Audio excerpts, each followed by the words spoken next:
नमस्कार, मी संग्राम Khopde. The फोकनार show मध्ये तुमचं स्वागत. आजच्या शो मध्ये आता काँग्रेस कार्यकर्त्यांना दुसऱ्यांकडे बोट दाखवणं झालंय अवघड. मोदीजींच्या कपड्यांमध्ये 19-20.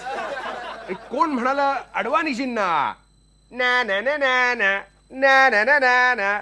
आणि त्याचबरोबर फोकनार शो मध्ये खास पाहुणे मा सीदा सुरा खोदे आणि आमच्या विशेष प्रतिनिधी मिस सखूंचा बीफ वरती स्पेशल रिपोर्ट. पण सगळ्यात आधी या आठवड्याचा सगळ्यात महत्वाचा टीव्ही शो म्हणजे 26 जानेवारीची parade. Relief operations by the Indian Air Force in service of... अब राजपथ पर डीआरडीओ की झांकी. इसमें शॉर्ट रेंज वायु और समुद्री निगरानी रेडार को दर्शाया गया है. spectacular thrills. 26 जानेवारीची परेड बघत असताना मला इतकं काय काय सुचत असतं ना, आणि ते तुमच्या बरोबर शेअर करावं असं वाटतं. मी ठरवलंय पुढच्या वर्षीपासून 26 जानेवारीच्या परेडची कॉमेंट्री मी करणार लाईव्ह इथे बसून. उगाच कधी मग फोकनार शोवर आल्यावर मग आपण तुम्हाला काहीतरी सांगू. एनिवे, मी थोडंसं पटकन उरकायचा प्रयत्न करतो. 2-3 गोष्टी महत्वाच्या मला वाटल्या. यंदा फ्रान्सचं एक पथक सुद्धा परेडमध्ये होतं. ते बघितलं का तुम्ही?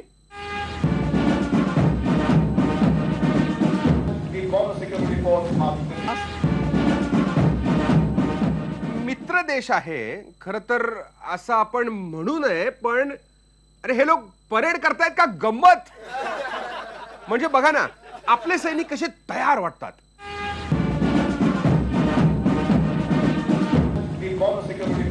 Martial music, we have wonderful cultural music here, resonating at Rajpath. ते नेमकं काय करतायत याच्यात कुठेच कोणाला संभ्रमासाठी जागा ठेवत नाहीत. कळतंय की हे मार्चिंग करतायत म्हणून. फ्रेंच सैनिक मात्र संकुचित मनाने परेड केल्यासारखे वाटतात. बघा ना, हात पूर्णपणे वर असा येत नाहीये त्यांचा, एवढाच येतोय असा. भावल्या बिवल्या असतात तसा. असं का होतंय त्यांचं? आपल्याकडे शाळेत परेड करणाऱ्या मुलांच्या पथकात सगळ्यात मागे असलेले जे 2-3 खूप उंच पुरे अशी मुलं असतात ना, हे मला माहिती आहे कारण मी 6 फूट 1 इंच उंच आहे. ते जसं परेड करतात तसंच ही लोक करतायत. म्हणजे काय, उंच असल्यामुळे पूर्ण हात वर केल्यामुळे समोरच्याला गुद्दे बसतील आणि मग त्यानं कंप्लेंट केल्यावर पीटीचे मास्तर आपल्या पाठीत गुद्दे घालतील अशी भीती असल्यासारखं फ्रान्सच्या या लोकांचं चाललं होतं. तरी बरं, मोदीजींनी फ्रान्सच्या लोकांना बोलवलं. पुढच्या वर्षी ब्रिटिशांना बोलवू नका, कारण फ्रेंच सैनिकांकडे बघून अरे हे सिरियसली करत नाहीयेत रे असं जर तुम्हाला वाटत असेल तर ब्रिटिश परेड पथकाकडे बघून तर ते सिरियसली करतच नाहीयेत, पण उलट विरोधच करतायत अशी तुमची खात्रीच पटेल. हे बघा,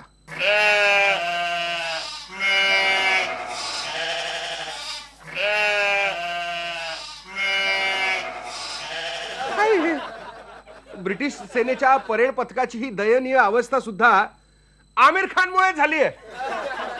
खात्री आहे मला एकदम. कारण काय, जेव्हा तो गोरा म्हणाला होता ना, दो दुगना लगान देना पडेगा, तेव्हा द्यायचा ना. कशा लोक मॅच खेळून त्याला हरवायचं? आता बिचाऱ्यांकडे पैसे उरलेले नाहीयेत पथकामध्ये मोठे प्राणी घेण्यासाठी. पुढची बातमी नाही नाही नाही नाही नाही मी याच्याबद्दल नाही बोलू शकतो. हे मला खरंच वाटत नाहीये. नाही नाही नाही नको नको नको. बरं सांगतो. लगेच नाही म्हटलं की टीव्ही चॅनल बदलायला लागले. झालं असं की मोदीजींना लखनौच्या बाबासाहेब भीमराव आंबेडकर युनिव्हर्सिटीला चीफ गेस्ट म्हणून बोलवलं होतं. कार्यक्रमासाठी लागणारा तो जो आचकन का काही म्हणतात त्या जॅकेट सारखं, आपल्याला नवीन जॅकेट घ्यायचं, विसरू नका. पहिल्या एपिसोड बसणं हेच आहे. हा, तर तो फोटो दाखवा.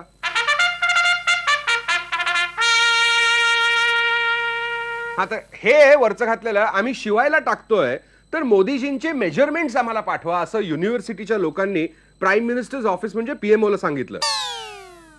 आणि बऱ्याच पेपरात असं आलंय की पीएमओ कडून आलेल्या मापात नाही हो, माझा नाही विश्वास बसत त्याच्यावर. नाही म्हणजे बघा ना, हाईट मनगट बरोबर आहे, कंबरही बरोबर आहे, पण छाती 50 इंच, हे कसं शक्य आहे?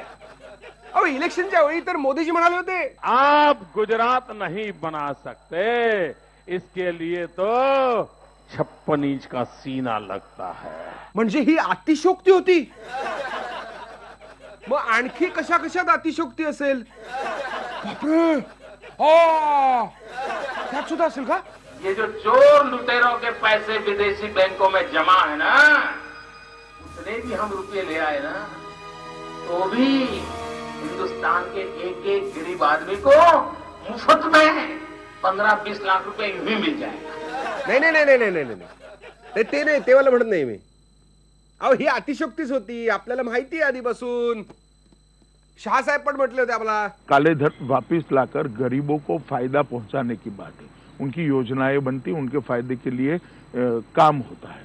इस माध्यम से पैसा जाता है. किसी को कैश कभी नहीं दिया जाता, वो सबको मालूम है. ये भाषण देने का एक तरीका है, एक जुमला. हे नाही हो, हे तर आम्हाला माहितच होतं की अतिशोक्ती आहे. काही पैसे विसे मिळणार नाहीयेत. लगेच सगळ्यांना वाटलं खात्यात पैसे. अमित शहा साहेब म्हणालेच होते की तो जुमला आहे. मी बोलतोय ते याच्याबद्दल.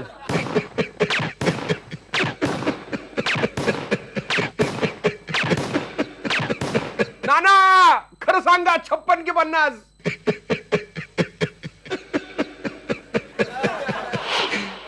नमस्कार, मी फोकनाट शोची विशेष प्रतिनिधी मिस सनसनी कुलासा उर्फ मिस सकू आणि माझ्या बरोबर आहेत सामान्यातील सामान्य ज्येष्ठ नेते, फोकनाट शोचे मुख्य माध्यम सल्लागार श्री मा.स. सी. दा. सुरा खोदे उर्फ माननीय संग्रामसिंह दादा सुरेशराव देशमुख. सर, या आठवड्यात 2 महत्त्वाच्या राजकीय घडामोडी झाल्या. सगळ्यात पहिले म्हणजे अमित शहा हे पुन्हा एकदा भारतीय जनता पार्टीचे अध्यक्ष म्हणून निवडून आले. अहो मॅडम, एकतर कुठल्याही पार्टीचा अध्यक्ष हा निवडून येत नसतो. मग ते अमित शहा असतील, आणि आम्हाला माहिती आहे आमचं वजन थोडंसं वाढल्यामुळे आम्ही अमित शहासारखे दिसायला लागलोय, किंवा सोनिया गांधी असतील, किंवा आणखी कोणी असेल. असं का म्हणताय तुम्ही सर?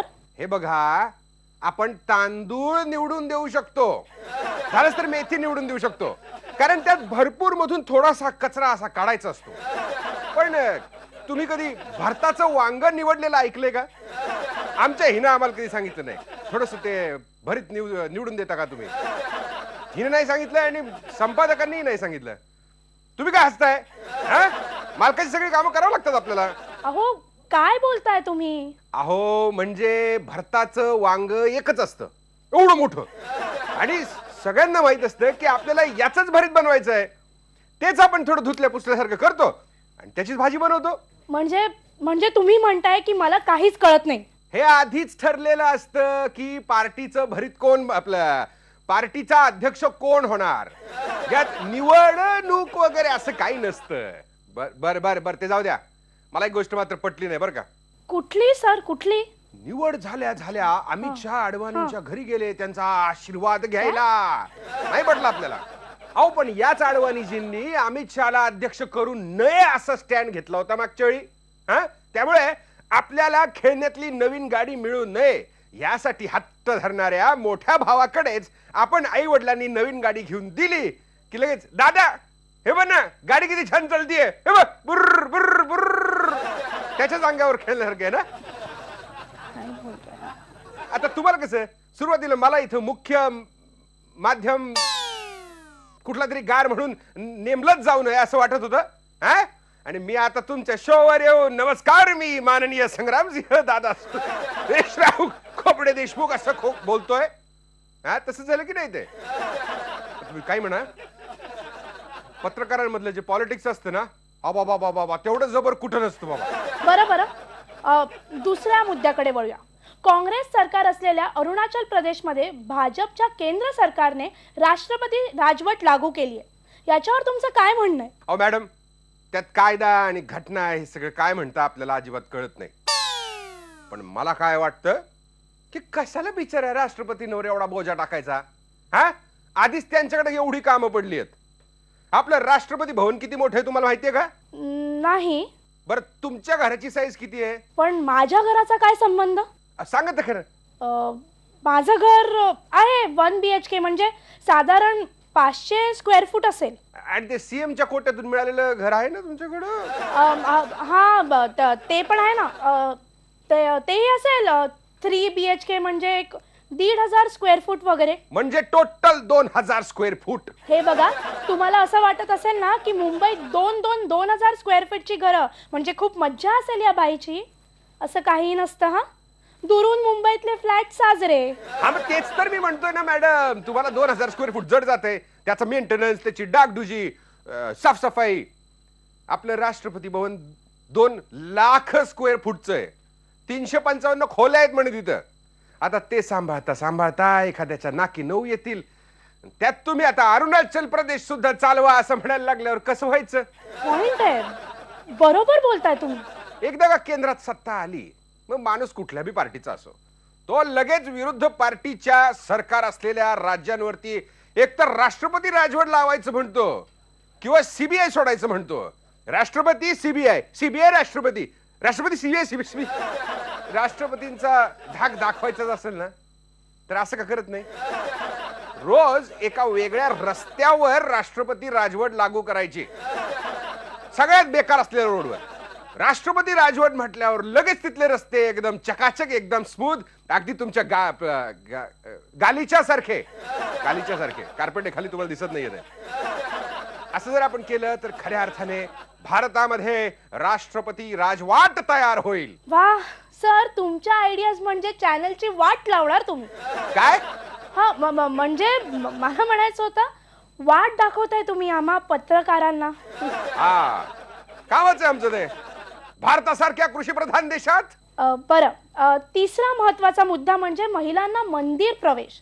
काय म्हणणं आहे तुमचं याच्यावर सर? मी तर म्हणतो की मंदिर प्रशासनाचं बरोबरच आहे. काय म्हणजे महिलांना आत प्रवेश नको? नकोच आहे, बंदच करायला पाहिजे. अहो असं कसं बोलतात तुम्ही? आम्हाला वाटलं तुम्ही पुरोगामी आहात. आहे ना, पुरोगामीच आहे. मग तुम्ही असं उलट का बोलताय? हे बघा, हा पुरोगामी शो आहे आणि हे असं खपवून घेणार नाही आम्ही. आणि म्हणूनच तर म्हणतोय मी की महिलांना मंदिरातच काय, उलट महिलांना अनेक ठिकाणी प्रवेश बंद करायला पाहिजे. अहो काय काय बोलताय तुम्ही? इकडे जगभर महिलांना समान वागणूक देण्याचा प्रयत्न चाललाय आणि तुमचं आपलं काहीतरी 1857चं. महिलांना मंदिरात प्रवेश बंद असेल तर 12 ते 52 या वयोगटातील मुलींना आणि महिलांना स्वयंपाक घरात सुद्धा प्रवेश देता कामा नये. काय म्हणजे कसं काय?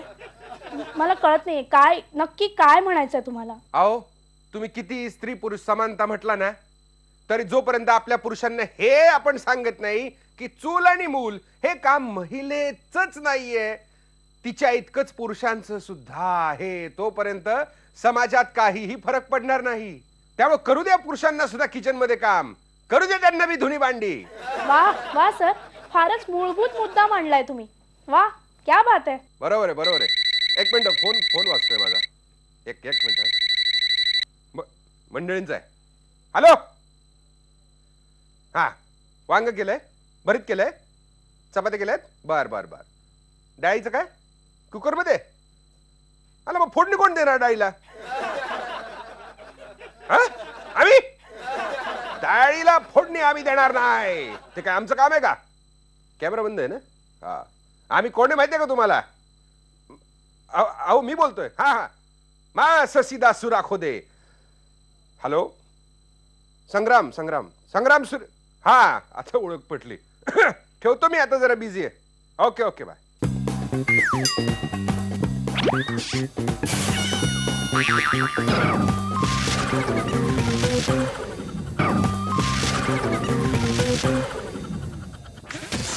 आणि आपल्या बरोबर आहेत मिस सखू उर्फ मिस सनसनी खेज खुलासा. सखू, काय विशेष वृत्त आहे तुमच्याकडे? MIM चे अध्यक्ष आणि हैदराबादचे खासदार ओवेसी यांनी हैदराबादमध्ये म्युनिसिपल कॉर्पोरेशनच्या इलेक्शन प्रचारात केलेल्या भाषणामुळे मोठा गदारोळ निर्माण झालेला आहे. अहो सखू, मी तुम्हाला किती वेळा सांगितलंय की लोकांना सगळीच माहिती असेल असं गृहीत धरत जाऊ नका. थोडंसं विश्लेषण करून सांगा ना. MIM म्हणजे MIM. आता MIM चा फुल फॉर्म काय? MIM चा फुल फॉर्म म्हणजे मुस्लिम इंडियन मायनॉरिटी. काय हो, ते कोण बनवतं रे यांना पत्रकार? Sorry minority Indian Muslim. हा, MIM म्हणजे मजलिस ए इत्तेहादुल मुसलमीन. अहो मग ते MAIM ना MIM कसं काय? म्हणजे जर मजलिस ए म्हटलात ना तुम्ही. बर जाऊ द्या काय म्हणाले MIM चे ओवैसी? ते म्हणाले की जर त्यांच्या पार्टीला निवडून दिलं नाही तर लवकरच मुसलमानांना हैदराबादमध्येही बीफ खाता येणार नाही. कारण सगळ्या विकसित देशांमध्ये संस्कृतींमध्ये धर्म आणि राजकारण यांना वेगळं कसं करता येईल किंवा धर्म आणि सत्ता यांना कसं वेगळं करता येईल हा प्रश्न जोपर्यंत सुटत नाही तोपर्यंत. अहो पण तुम्ही उगाचच टेन्शन घेताय. BA विथ पॉलिटिकल सायन्स असल्याचा आव आणतात. हे बघा उलट चांगलंच आहे ना. चांगलं कसं काय? अहो सर आता काय होईल माहितीये का, काँग्रेसलाही उद्या म्हणावं लागेल ना की आम्हाला वोट दिलं नाही तर इटालियन पास्तावर बंदी येईल, त्यामुळे आम्हालाच निवडून द्या. आम्ही इटालियन पास्ता फुकट वाटू. म्हणजे बघा ना सर, जनतेला इटालियन पास्ता खायला मिळेल. झालंच तर राहुल गांधी ते थायलंडला गेले होते ना, त्यामुळे थाय फूड सुद्धा मिळेल, तेही फुकट. सेनावाले सुद्धा म्हणतील ना की आम्हाला निवडून नाही दिलं तर कदाचित वडापाववर बॅन येईल, म्हणजे मग वडापाव फुकट. BJP वाले म्हणतील आम्हालाच मत द्या, कारण एक बीफ सोडल्यास आमच्याकडे कशाच्यावर खाण्यावर बंदी नाहीये. काहीही खा आणि सगळ्यात महत्वाचं म्हणजे कितीही खा. Okay thank you. थँक्यू. पण सर मला ना 1 मिनिट जरा एक कंप्लेंट करायची होती. एक मिनिट, कॅमेरा बंद करा जरा. काय? बोल काय झालं? सर तुम्हाला तर माहिती आहे की मी आता 6 महिन्यांपूर्वीच इथे जॉईन झाले, त्यामुळे तुम्हाला पत्रकारितेत खूप अनुभव आहे. पण काय आहे ना, तुमच्या वेळचं राजकारण आणि आमच्या वेळचं राजकारण हे खूप वेगळं आहे हो सर. ऍक्च्युली आमच्या समस्या ना तुम्ही समजू शकत नाही आहात. तुमच्या वेळचं राजकारण हे खूपच सरळ आणि सोपं होतं. बघा ना, महाराष्ट्रात 15 वर्ष आघाडीचं सरकार होतं. त्यावेळी काँग्रेस आणि राष्ट्रवादी काँग्रेस यातील कुरघोड्या, वाद, खेचाखेची ही स्वतःच्या पार्टीच्या पुरतीच मर्यादित असायची. म्हणजे राष्ट्रवादीची लोक राष्ट्रवादीची खेचायचे आणि काँग्रेसची लोक तर नेहमीच काँग्रेसचीच खेचायचे, पण एकमेकांवर फारसा आरोप करत नव्हते. पण आता बघा ना, आम्हाला तर असं कन्फ्यूज झाल्यासारखं होतं. भाजप आणि शिवसेनेचे नेते नेमकं काय एकमेकांना म्हणतायत तेच मला कळत नाही. आता CM साहेब परवा म्हणाले, बाळासाहेबांचा रिमोट आपल्या हातामध्ये आला, तो रिमोट आपण या ठिकाणी चालवला, पण या सरकारला चालवायची जबाबदारी, युतीच्या सरकारला चालवायची जबाबदारी आपण माझ्याकडे दिलेली असल्यामुळे तो रिमोट आपण हळूच माझ्या हातात देखील दिला. कसल्या रिमोट कंट्रोल बद्दल बोलत आहेत? आणि ते बाळासाहेबांनी दिलं असेल तर ते खूप जुनं रिमोट कंट्रोल असेल ना. म्हणजे आता TV नवीन, तर त्यावर ते रिमोट कंट्रोल कसं चालेल? आणि मग त्याच्यावरती सेना म्हणते आधी बॅटरी चार्ज करा, पण रिमोटची बॅटरी चार्ज कुठे होते? नवीनच टाकावी लागते. काँग्रेस उपाध्यक्ष राहुल गांधी पुन्हा एकदा सुट्टीवरनं परत आले. मुंबईत आणि हैदराबादमध्ये छान भाषणं केली, पण त्यापेक्षा महत्वाचं म्हणजे राहुल आणि सोनिया गांधींना हेरल्ड केसमध्ये जामीन मिळाल्याच्या खुशीत कर्नाटकामधल्या त्यांच्या इंदुवालू सुरेश नावाच्या कार्यकर्त्याने स्वतःचं बोट कापून देवाला वाहिलं.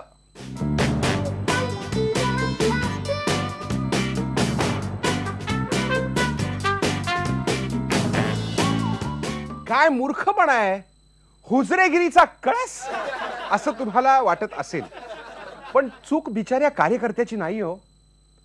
काय ना, सोनिया गांधींच्या थोड्याशा त्या इटालियन लहेजामुळे त्याला कळालं नाही की नेमकं त्यांना काय म्हणायचंय.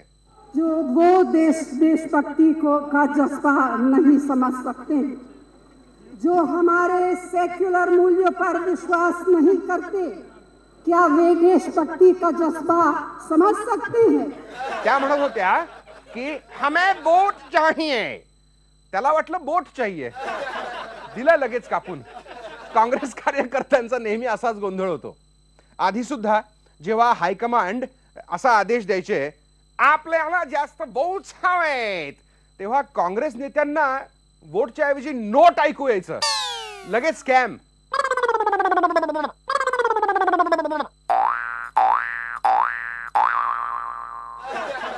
इंदुवालू सुरेशला बोट आणि सुरेश कलमाडी नोट. आपण आपली हुजरेगिरी कुठपर्यंत न्यायची आणि कुठे थांबवायची ही सुरेषा आता कार्यकर्त्यांनी स्वतःच काढणं जरुरी आहे. सुरेशा अगदी शी होता हा. कोणी लिहिलाय? अरे मीच लिहिलाय वाटतं. बरोबर. आजचा शो कसा वाटला हे आम्हाला नक्की लिहून कळवा फेसबुकवर. फोकनाट असं नुसतं सर्च केलं की आमचं पेज तुम्हाला मिळेल. ते लाईक केल्यावर अगदी तोंडाला फेस येईपर्यंत स्तुती करा.